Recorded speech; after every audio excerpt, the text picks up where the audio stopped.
Yep. Hey folks, thank you for joining us. 131 participants. This is cool. Tele Town Hall might be the way of the future in communicating. We have here a group of SMEs led by your director, Mr. Clover, who will be giving a brief introduction, and then we're going to trade this out to individuals that can share with you more about COVID-19, what we're doing as an organization about this, and what messaging we need to share with each other as we continue to take care of our veterans. Sir. Great, thanks, Joe. I really appreciate you setting this up so that we could talk to our employees. And thanks, everyone, for listening and being here. It's a little different not seeing all of you, but I appreciate you taking some time to hear from us. First of all, thank you for serving our veterans. That is our mission, and that's what we always need to have at the forefront of our mind is we're serving veterans who come see us, and so thank you. We do realize that there's uncertainty and fears out there that we want to calm you as you take care of our veterans and are interacting with each other as team members. Let me promise you there's a lot of things happening within Eastern Kansas around COVID-19.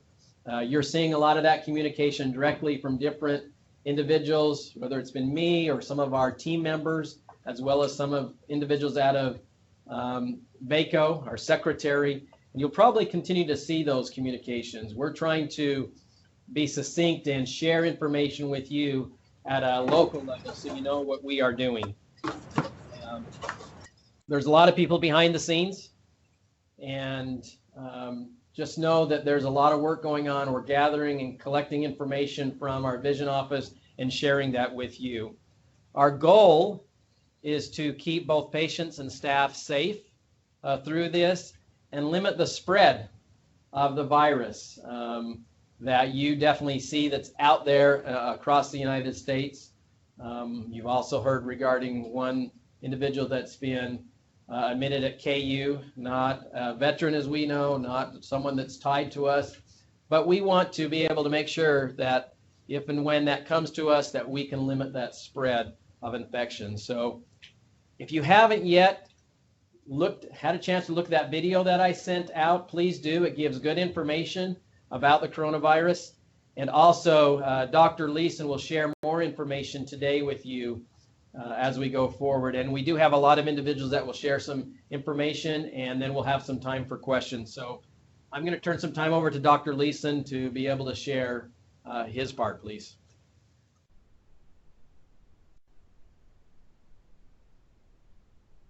Dr. Leeson, if you're talking, we can't hear you.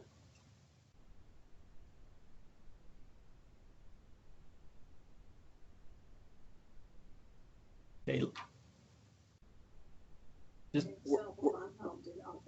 We're working on this. Just give us just a minute.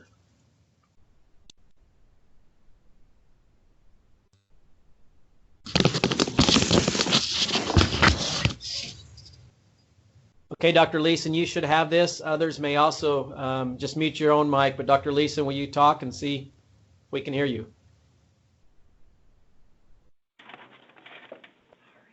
Are you able to hear me now? Yes, we can. Go ahead. All right, thank you.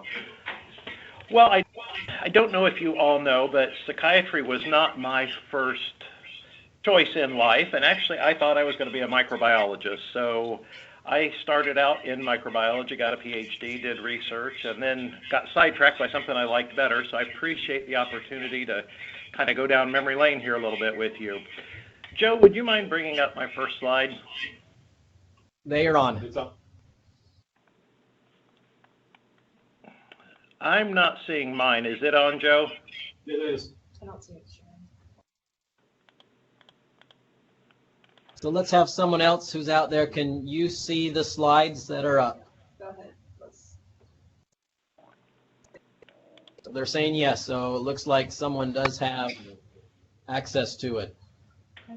Okay, are you seeing one that has a picture to the right now? Yes. All right, perfect. Well, since we can't turn on the TV or open our Outlook without getting bombarded with coronavirus information, I wanted to start out with just a little bit about what is coronavirus. This is a pretty large family of different viruses that were first discovered in the 1960s, and scientists probably weren't really creative at that time. When they looked at it through an electron microscope, they saw something like what you see off to the right there. And if you use your imagination, you can kind of see that maybe there's something that looks like a crown or a halo around the viral particle. In Latin, corona is crown, and so that's how they got the name coronavirus. Up until 2002, there were probably hundreds of these known, but they mostly existed in animals. So cows and pigs would get gastroenteritis from them. Chickens would have bronchitis. Cats had peritonitis. Mice had hepatitis. And so there was a little bit of work to develop vaccines for veterinary use, but it was really thought that in humans it just caused the common cold. And so there wasn't a lot of glamour in this virus and not a lot of research. There wasn't a lot of work done in investigating them in humans.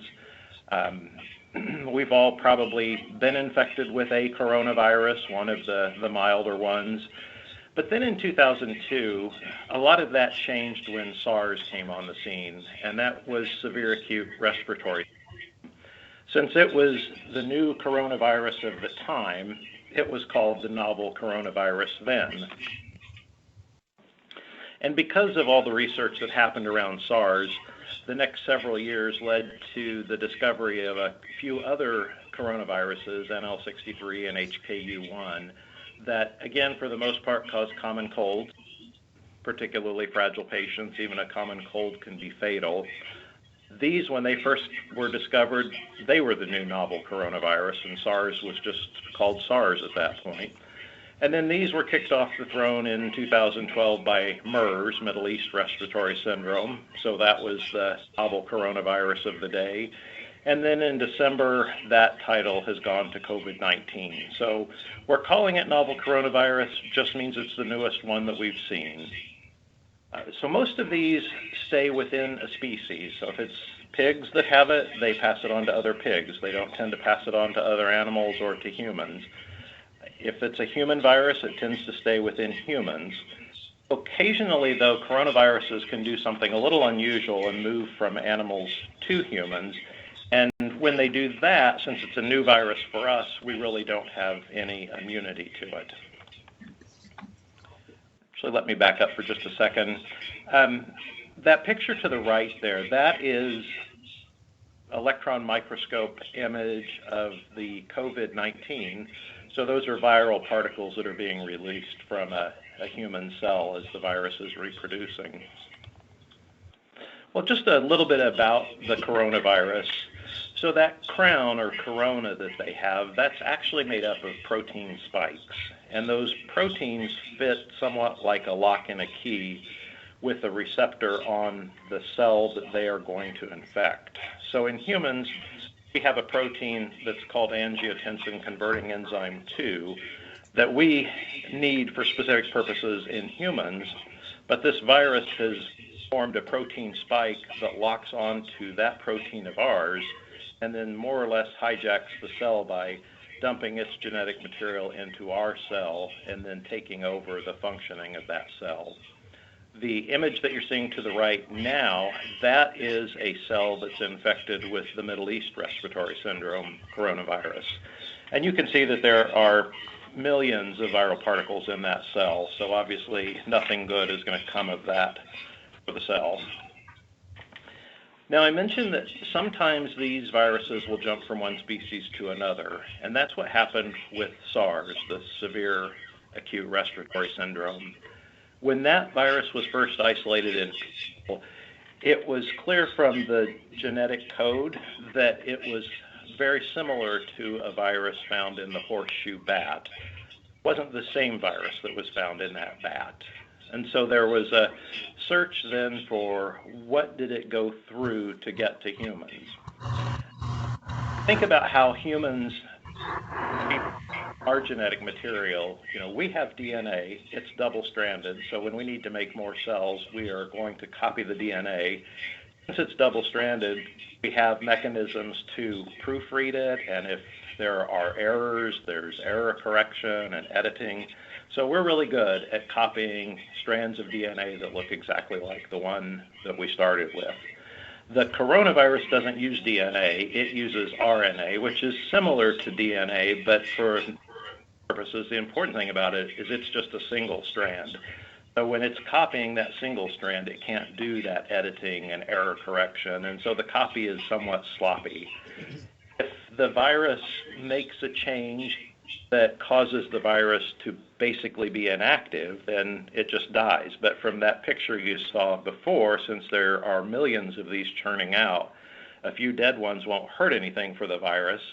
And if that mutation instead made the virus more virulent, it might be an advantage to the virus. So in the case of SARS, the change that happened was on that protein that sticks out from the virus, that crown, and it changed so that it could infect this cat that's shown in the middle, the civet cat. Now, civets have the misfortune of being considered a delicacy in parts of Asia. So they're a wild animal, but they're trapped, they're kept in traps, or kept in cages, they're sold in live animal markets.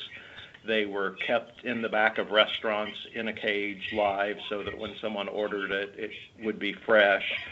And that brought humans into pretty close contact with the civet. While this coronavirus was doing its sloppy replication in the civet, it then mutated to a form that was able to infect humans, and then we were very effective at passing it from human to human. Well, fortunately, it was fairly quickly established that the civet was the intermediary. The Chinese were excellent with quarantining and isolating, so we stopped that human-to-human transmission. And all of the civets in captivity were destroyed so that we wouldn't continue to infect more humans from the animal population. And SARS essentially ended in 8 months. There have been a couple cases since then, but those have all been linked to people in the laboratory using strains or copies that were kept for research and accidentally contaminating themselves. With COVID-19, we can tell that it also came from that horseshoe bat. There was a press conference with some scientific information about the pangolin, who's shown in the middle there. And that spike protein on the pangolin, the virus of the pangolin, is a very good match for humans. And so it was initially assumed that the virus went from the bat to the pangolin to the human. Pangolins are also considered a delicacy. Those scales that they have are used in Chinese traditional medicine, so definitely there would be exposure. The first SARS cases were clustered around a market that sold live wild animals, so that made sense. When they've sequenced the rest of the genetics of the virus that's coming from the pangolin, it's not a perfect match for humans, so we don't exactly know right now if the pangolin was the intermediary or not. Okay, so the name COVID-19, we're hearing novel coronavirus, those are basically the same thing. Whenever the next new coronavirus comes out, we won't be calling this one the novel one anymore. There's actually an international committee that names these things, and they have named this one SARS-CoV-2. So the CoV is coronavirus, and SARS is because this current novel coronavirus shares so much in common with what we knew as SARS before. So if you see any of these names right now, they're all the same thing. I hear from a lot of my patients, a lot of the staff are asking, should we be panicked? Is it something that's going to go away? It's not that bad, is it? Kind of a range of things.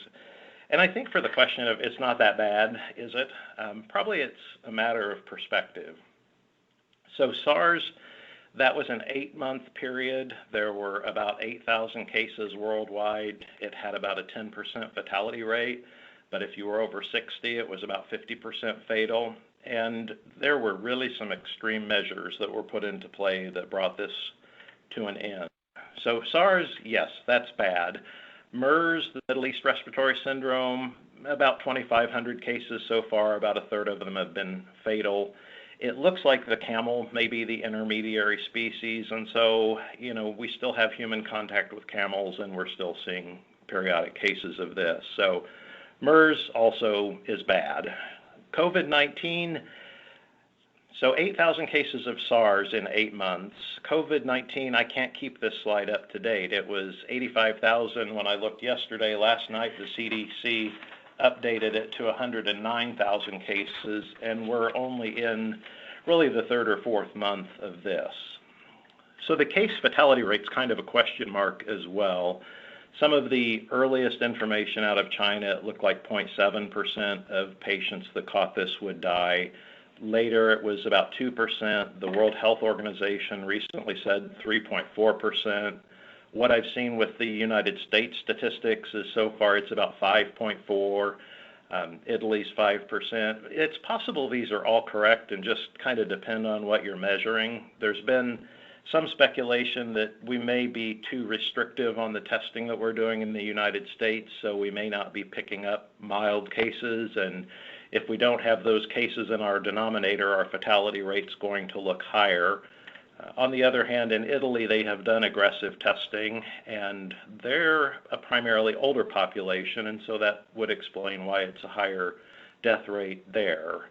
We do know that the propensity to have this be fatal depends on the person who's been infected. So in the elderly over age 80, it's about a 15% death rate. There haven't been any deaths reported in children under the age of 9. From 10 and up, each higher age band you go, it's a bit higher likelihood of it being fatal. There also seems to be a gender bias in that, particularly in China, the men seem to be more likely to die. It's not necessarily due to anything with their Y chromosome, but they tend to be more likely to smoke than females in that area is what I understand, and so it could be a measure of their general health. So I guess, thinking it's not that bad, if you had the choice between getting SARS or COVID-19, you'd probably rather have COVID-19. Typical flu is what we seem to hear people comparing it to. Typical influenza death rate is about 0.1%. We do occasionally get a strain of flu that's more aggressive and a higher death rate, but if you were given the option of COVID-19 or influenza, you'd probably rather have the influenza. So, I'm hoping this kind of lets you see that we don't need to be panicked at the level we were with SARS. We don't need to be panicked like we were with MERS, but we probably need to pay more attention than if we were just thinking of the flu. When we make those comparisons to the flu, there are some pretty important things to keep in mind. So I mentioned that this is a virus that has jumped from an animal to us. So we have no pre-existing immunity to this. With influenza, we've been getting that year after year after year, and we've been getting vaccinated year after year after year, and it doesn't build perfect immunity, but it's at least something more than zero when we get infected. Coronaviruses, they don't tend to trigger very good immunity when we get infected with those, so we might get the infection and then it goes away and then we get exposed again and we would get infected again. That's already been shown in the media with some people having a second infection in this fairly short period of time.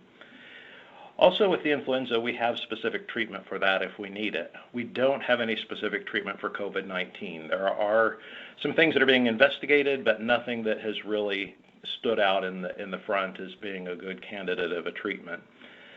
And also, if you go to your doctor today and say, I think I have influenza, your doctor has probably seen dozens and dozens of cases of that just this season, so knows exactly what they're dealing with and how to treat it. If you go in and tell your doctor today you think you have COVID-19, it's most likely you're going to be the first time that doctor has ever seen COVID-19, and they're not going to know what to expect. So I don't say those things to panic you, but just keep the proper respect for this virus. We also hear people saying, is this going to go away, or even predicting that it will go away? And the best answer I have for that is, maybe. Coronaviruses tend to be more active in the winter. This is a new one, so we can't say for sure that it's going to do the same thing. But in the winter, we know the air is drier. It tends to dry out our mucous membranes. They crack. It makes it easier for viruses to get into our bodies. So, it may be that when the spring comes and the air's more humid, we might be less susceptible.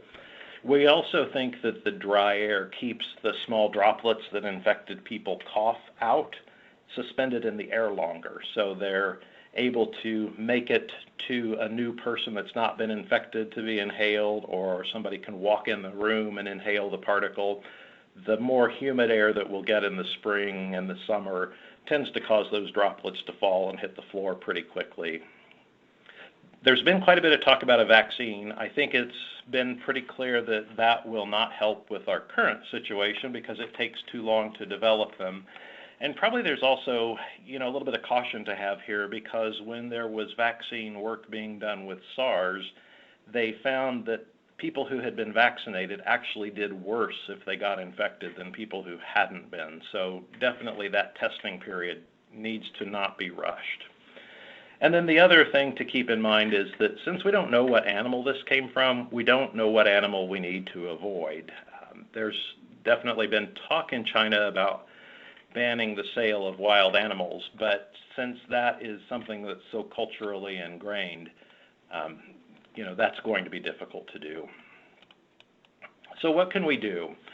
The first thing is probably the same thing we always go back to, hand washing. And this isn't the quick flopping around in the sink and then touching the dirty faucet handle with the partially cleaned hand to turn it off. This is the good 20-second hand washing, warm water, singing happy birthday twice if you need to, the sort of things that we see in our TMS training every year.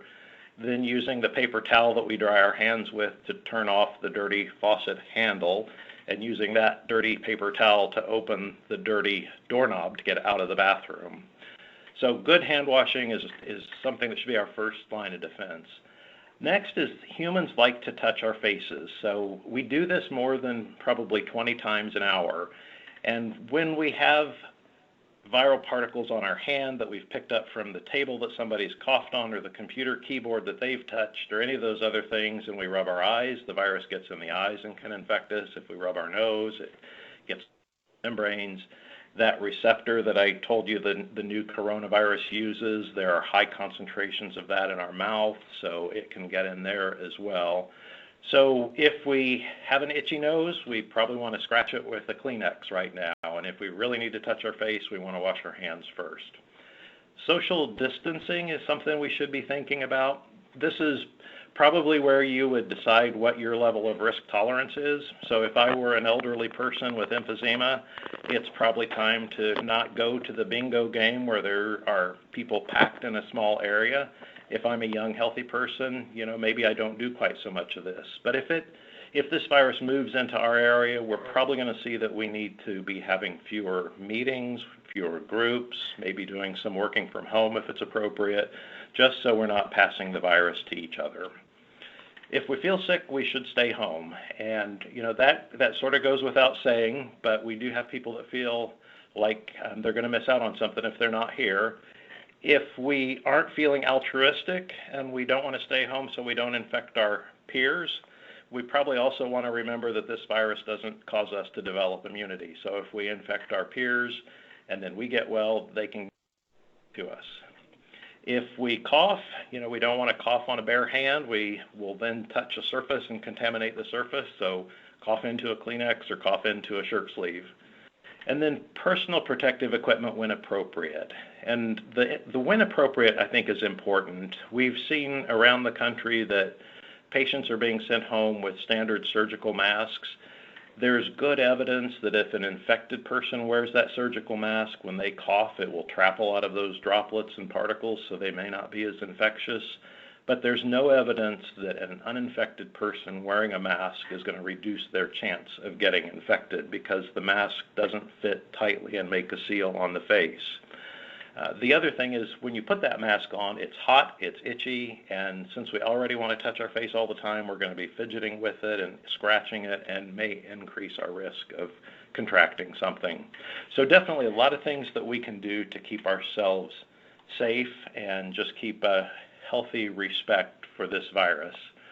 I am going to stop sharing my screen now, turn it back over to Joe, and then I believe Katanya is going to talk to us.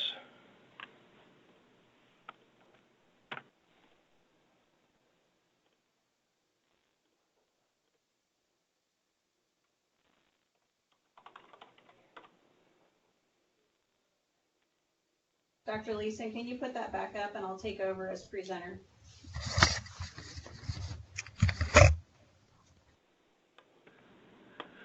So I pressed the stop and it is gone from me. I don't have it anymore. All right, we'll get it back.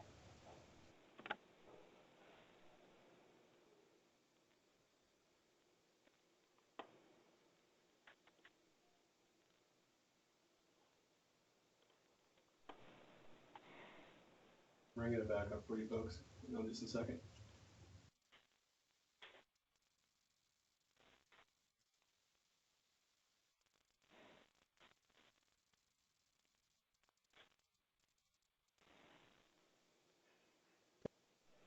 So locally here in Eastern Kansas, we have done several work groups, several things to try to prepare us as a staff for coronavirus and things that we can do better to make sure that we're protecting the veteran population as well. One of those things that we've done was develop screening for all veterans. They can't You want to hear, switch me? so One we down. need to get by the microphone. Okay, we'll start over, sorry. Let me know when you want me to switch slides too.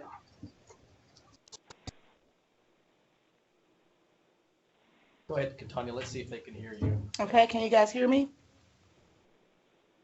Yeah, that's a lot better. All right, thanks. So we've done a lot here at Eastern Kansas to try to help us prepare to take care of our veteran population and try to get some of our messaging out to our veterans before they enter into our medical center. One of those things that we've done over the past week was establish a screening for all veterans that telephone into the medical center through our call centers and through our MSAs on the front line. We're screening all veterans for the disease using some established screening questions from our national team. And we developed an administrative COVID note so that we can capture that data. To date, as of this morning, we had completed over 900 administrative notes for COVID-19 screening. We've also taken that a little step further and implemented vet text messaging to our veterans that send out reminders of upcoming appointments 2 days and 7 days in advance of them coming to their appointments. And we've added those screening questions as well to those vet texts. And if patients are experiencing symptoms when they get those messages, they're given a number to the call center nurse triage to call that triage and not come to the hospital. So they're keeping themselves safe and also, of course, keeping the veteran population and our employees safe as well. To date, we've had over 722 kiosk screening questions that we've sent out to veterans as they do come into the medical center. We've added that to the kiosk here at all the facilities and at the C-Box. So it asks the questions, a few questions of the veteran. One gives a trigger that a veteran might have a cold or a flu. And one, of course, lets us know if a veteran has tested positive or has screened positive for the coronavirus. So those are some of the things we've done administratively to try to help us combat or to be informed about what we're doing with the coronavirus before our veterans get to our organization.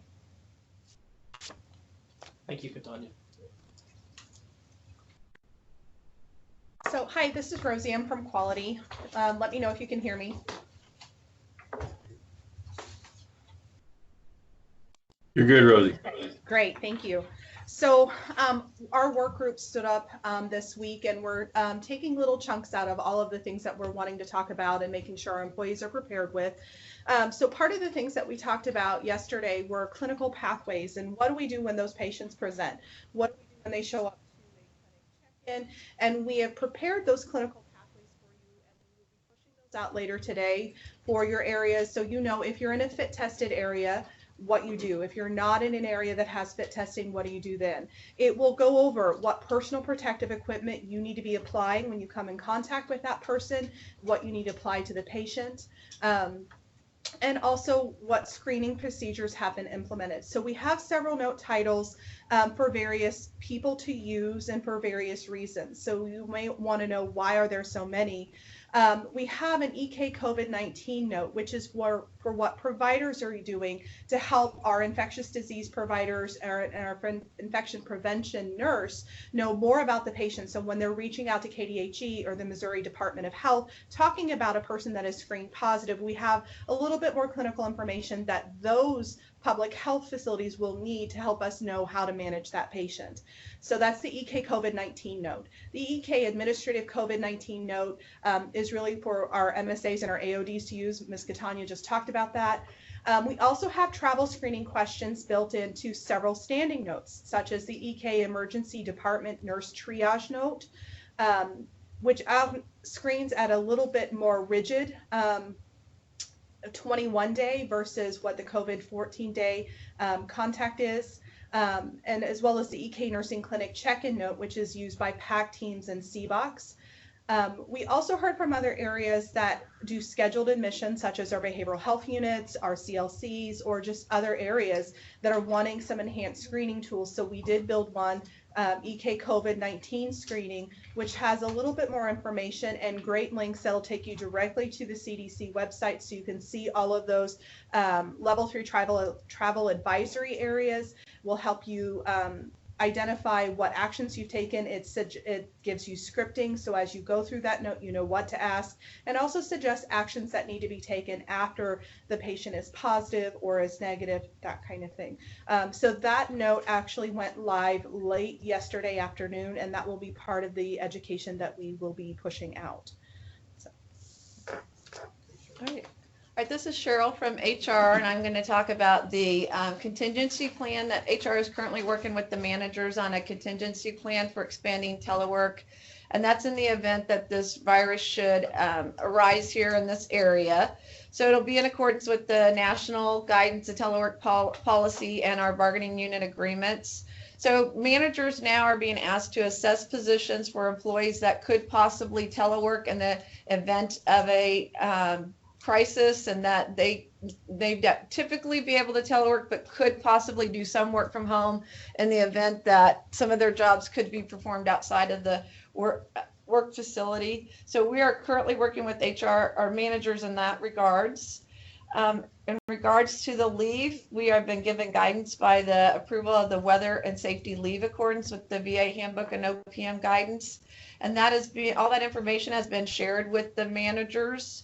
There's a list there on the screen of the different types of leave. There's the same kind of leave, but what qualifies for those kind of leave purposes. And so managers are encouraged to work with employees are encouraged to ask their supervisors and managers, and they do not have the answers, and of course they can reach out to HR for further guidance. In regards to the tracking of leave, it is in VATAS, and there is a particular code that would be used if you were approved that type of leave in accordance with the directions. There would be a coding in VATAS that would be used. And then in regards to, it's all tracked within HR and within the VATAS. And the details of that are there below on your screen. If it exceeds 1 workday, not to exceed 7, it's a facility director approval, and beyond that is from the undersecretary, assistant secretary. And then we did just put on the PIV card disinfectant guidelines, and that's just like with anything else.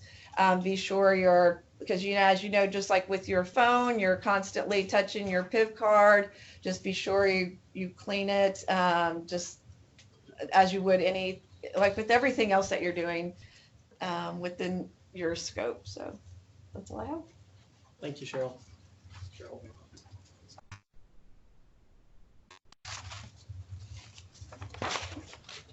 Good afternoon. This is Krista Hudella, the Chief of Finance, and I'm here to show you our COVID-19 tracker.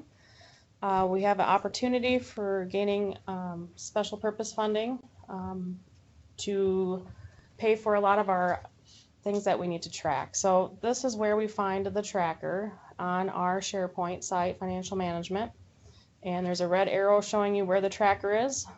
When you click into that, you'll see that there's a spreadsheet called Departmental COVID Cost Tracker, and then there's 5 tabs. And so the first items show what we're tracking.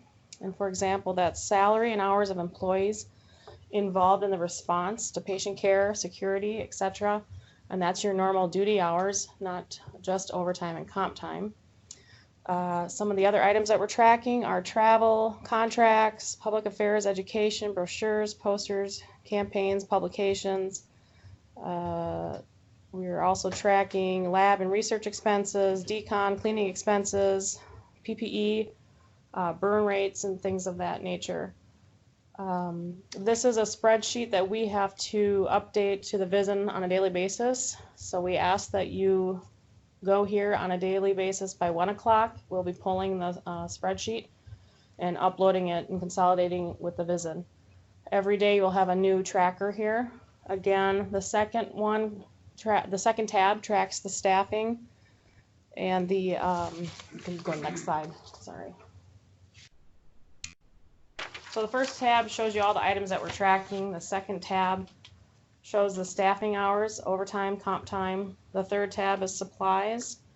The fourth tab is additional contractual obligations. And the fifth tab is meeting rosters. So when you are meeting with your staff, we'd like you to add the employee's full name, because we're grabbing their salaries and attaching it. It also asks for how many minutes your meeting is and what you're meeting about. We are currently working on how to go and backtrack over the last 3 or 4 weeks, because most of you have all been working on meetings within our tour and trying to capture that. So working with the secretaries and the different service line managers, we're going to be reaching out to you to capture that as well. Any questions? We'll open up for questions in just a minute. So let me, Yep. let me just jump in again, as that's our specific expertise and expert speaking. But I did want to follow up on a few things. The question may come, why are we collecting the dollars? Well, we know this is a lot of extra time for many, many people. And I was talking to our new employees today, is that I do believe that healthcare is the most complex industry we have, because something changes quick, depending upon our veterans, and with this case, virus. 3 months ago, we might have heard a little bit about it, but here it is among us or close to us within the United States, and we have to prepare for this. And so there's a lot of things that we need to capture so that we can capture those dollars that we're spending on this, and so that we can continue to provide that care to our veterans. So just know that as what you heard today is there's a lot of work going on with it. Let me tell you a few other things that we're doing within the preparation and planning. We have 2 campuses, 2 hospitals, 2 campuses, multiple buildings on those campuses. We are preparing if more individuals individuals are positive, both within our veteran population as well as our employees, as how do we limit the entry points to our campuses and screen right there at the doors of these multiple buildings that we have, as well as if it gets to a point where a little bit more concerning, where we may need to do that at the time when employees and patients come in within their vehicles onto our campus, not into the buildings itself, even prior to that. So we're preparing some thoughts and ideas of how do we make that happen. And some of you may have already been been involved with that. So we're going to continue to do that. We are looking at some scenario-based planning based upon what's coming out of China. 0.4% in an area is who's been positive for the coronavirus. And of that 0.4%, 80% are non-hospitalized and 20% are hospitalized. So what we're looking at, 40,000 veterans that we serve and are receiving care from us or have over the year. And that comes to us 160 patients, 20% being hospitalized, that's 32 patients. Can we take care of those patients within Eastern Kansas in our 2 hospitals at the time? And so we're looking at that based upon those numbers to see, do we have beds, negative pressure beds? Do we have PPE? Do we have staff to take care of our patients who are, and our staff, are they fit tested for N95 to take care of them, and use of PAPRs, and lots of different planning is occurring. So the important pieces of this for you to know is we do need to stay calm. We need to take appropriate action in preparation for this and follow those guidelines that's been provided to us. The risk is still low, but we do know that it's important that we prepare for this. Now, a lot of this is for you as our employees is to screen, self-screening, right? Screen yourselves. Those questions that you know of about fever, about your coughing, about have you been to areas that is travel areas, China, Italy, other locations like that. And if you need to stay home, as stated by Dr. Leeson, you should stay home. And your staff, your team, and your coworkers will help with that. Now, one last thing is we're getting close to spring break in this area, and people do take time off. So think about that. Prepare yourself, and think about where you might be going. And prepare, as Cheryl Leslie had said regarding telework, we're looking at that, is do you need to, when you come back from that spring break trip or wherever you may be going for taking off, do you need to self-isolate after that time? And there's some mechanisms for that, as you had heard. So it's important that we prepare, and prepare now, just so that we know which steps to take. Will we know everything? Will we do everything correctly right when we have a coronavirus here in Eastern Kansas? Possibly not. That's a high reliable organization is learning from that. And so we are preparing the best we can. We need your input and help with this, but we'll continue to look at how we can improve going forward. So Joe, I'm going to turn it over to you for any questions that we might have. All right, folks, thank you. So we're going to go back a little bit in time here and start to read some of these. We'll try to point them out to who would be the best appropriate in the room to answer those. That said, every bit of this is being captured, and our goal, our objective is when this is over to share this PowerPoint presentation along with the audio to all within that email group, you supervisors, to share with your staff, and we'll be able to capture these questions as well, be able to provide feedback for those that we may not be able to get to. So, Katanya, have MSAs been told what they're to do if the patient answers yes to the screening questions? Yes, they have. So there's an escalation process. Come up here. I'm sorry. Just be loud. Yes, they have. There is an escalation process in the workflow for MSAs. Also, the group that has been working to develop the pathways, it is also the escalation process in that we'll be sending out to teams today or tomorrow. It's the triage, evaluation, and management of suspected and confirmed COVID. At present, we have not had a positive screening from an MSA or an AOD or from a kiosk, but there is information coming out going out to MSAs, has been out to MSAs, and more coming forward in the next couple of days. Okay. Radiology asked if kiosks should be wiped down after every patient touching them. Well, we're working toward that. We've asked for, the same group has asked for some sanitation stations to be close to the kiosk. We're working through that as well.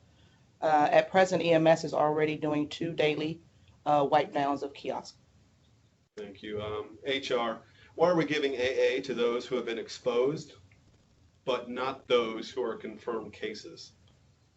Is there concern that employees come to work because they don't have enough leave? And if we need to research that. Yeah. Does this change depending on what they contracted for the virus? Bottom line is a question about why are we giving AA? Well, actually, we'll need to do some more research on that. The guidance that we have received thus far is regarding those that have been exposed. So we have not received the guidance on confirmed cases. And so those are all things that are coming out from VACO on a daily basis. I did see where does VA have the ability to test veterans now, employees, and I see that Dr. Leeson has answered that for lab testing. Yes, we can test if our state health department declines the test, but we feel that the test is needed. We have mechanisms to have the test done within the VA. This would be a send-out test to a VA in California, so results would take a few days.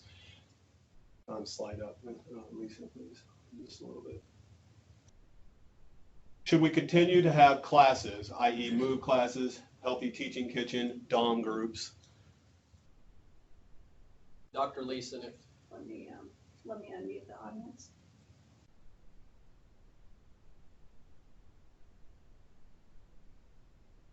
Dr. Leeson, I think you're unmuted.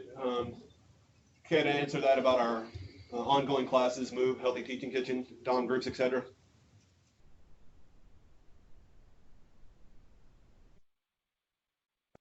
So let me just jump in here. There's only one confirmed case within the state, and as I stated earlier, that individual's at KU. So we're continuing to look about larger audiences, whether it's in meetings or whether it's in gathering within Eastern Kansas, whether we should limit that right now. That's not the indication we will do that, or we have done that.